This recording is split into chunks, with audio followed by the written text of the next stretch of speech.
Ito yung ating nilutong sisig. Titikman natin.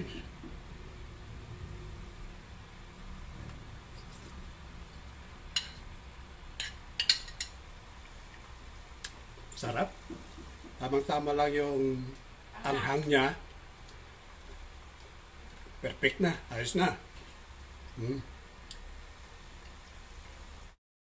Pork dito.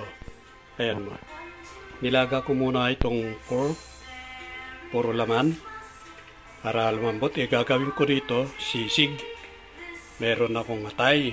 Yung atay ng baboy din. Nilaga ko to. Ayan. Tapos ipiprito ko. Piprito ko rin to. Sasamahan ko ng chicken. Ayan. Ipiprito ko to. Gagawin natin sisig. Siyempre, hindi mawala yung sili. Ayan, ang gagamitin kong sili, yung pahaba. Gagawin natin na sisig with mayonnaise. Yan ang gagamitin ko, mayonnaise ang aking pangrikado sa sisig na lulutuin. Atay ng baboy. Yun.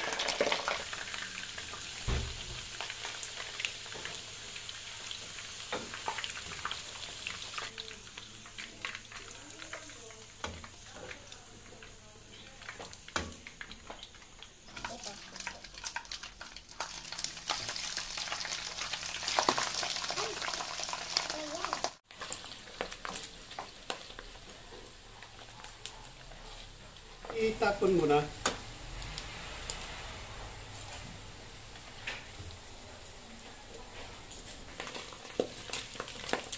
Sumasabog. Uy!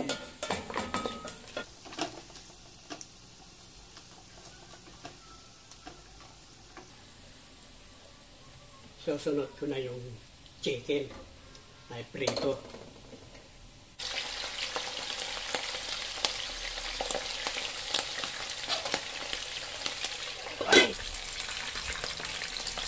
Wala yung panggulit yung chicken.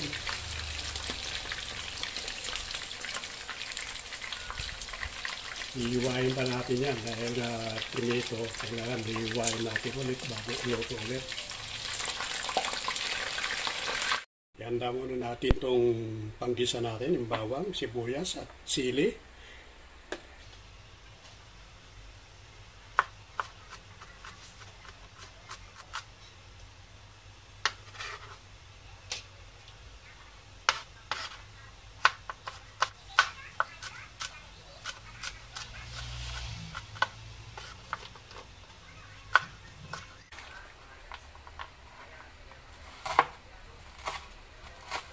Ayan, ganito siya, kapino. Dahil malalaki yung ating paghiwa kanina, dahil pre-prito pa. Igisa muna tayo ng sibuyas.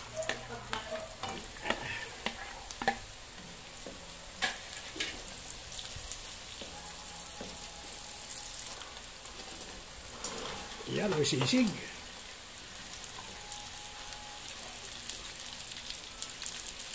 Isang scoop.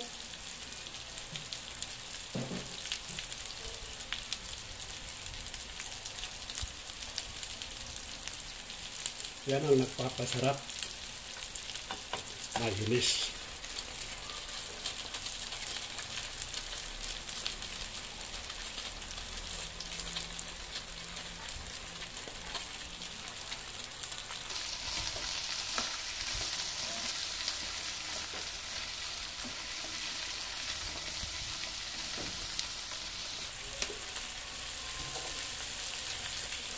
Yan, ganyan lang. Simple lang mga kaibigan.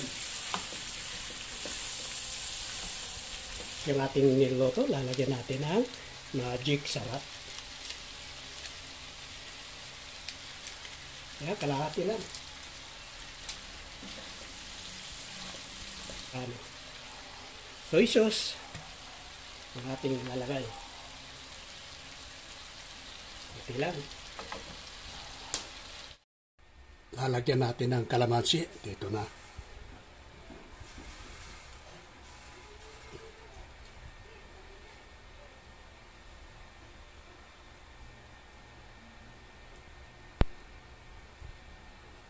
Ang ganyan lang, oh. Sarap na ito, oh. Ang kalamansi, dito na piniga. Titikman natin ngayon.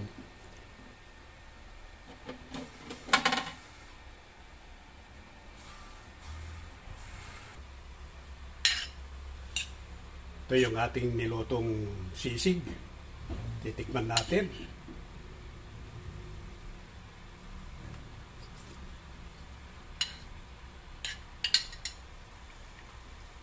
Sarap. Tamang-tama lang yung anghang niya. Perfect na. Ayos na.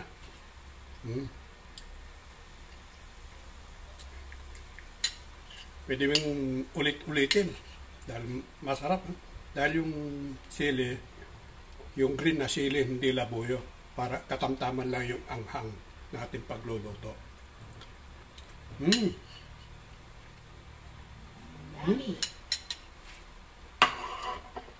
Sarap.